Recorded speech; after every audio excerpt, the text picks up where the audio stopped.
halfway to meet, and it took us almost 14 years. Amen. So in 2014, we had reached this crossroad in our life. It was whether we would have to be together or fall apart. And we needed to make harsh decisions back then, really hard decisions.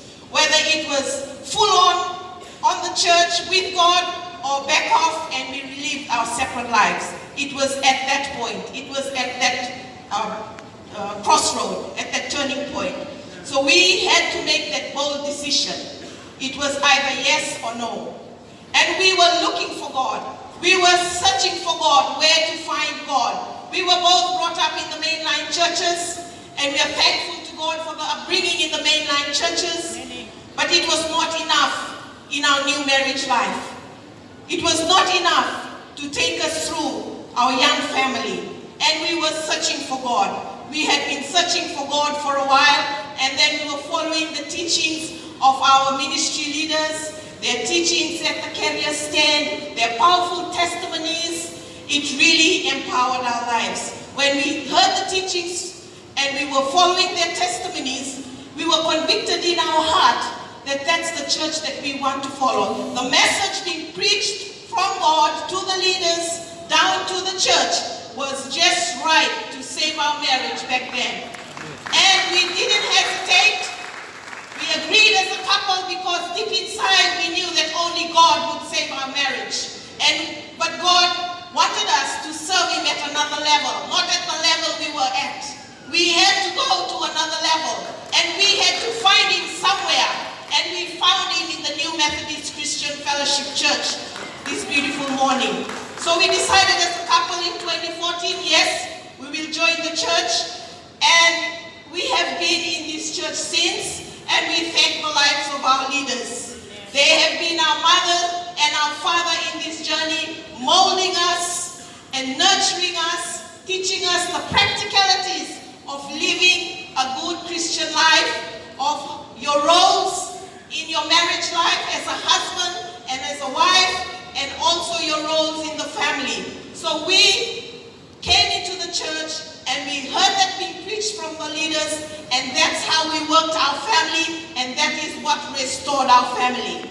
So today we are experiencing a good marriage, happy life, and thanks to this mighty God who was able to save our marriage.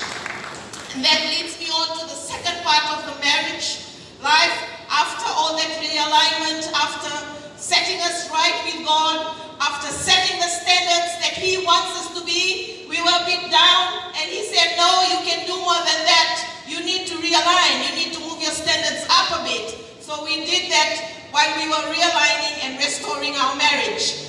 Then there were the open doors and opportunities that just automatically lined up after we realigned. And I'd like to share Jeremiah 29:11 with us this beautiful morning, because that testimony is also mine this beautiful morning. When you realign to God's calling, the open doors and the opportunities and the inheritance that He has for you and your life and your family, it will just fall into place.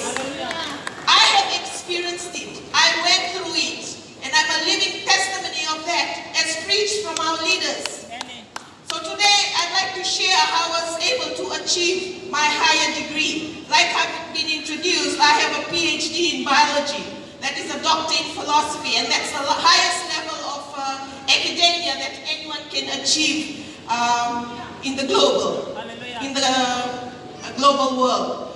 So as I had started my PhD, I had troubles with my family. It was not right.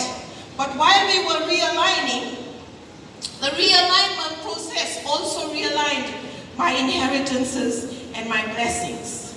By profession, I'm also a researcher, a scientist. So I undertake scientific research, and I publish in science journals. I publish papers.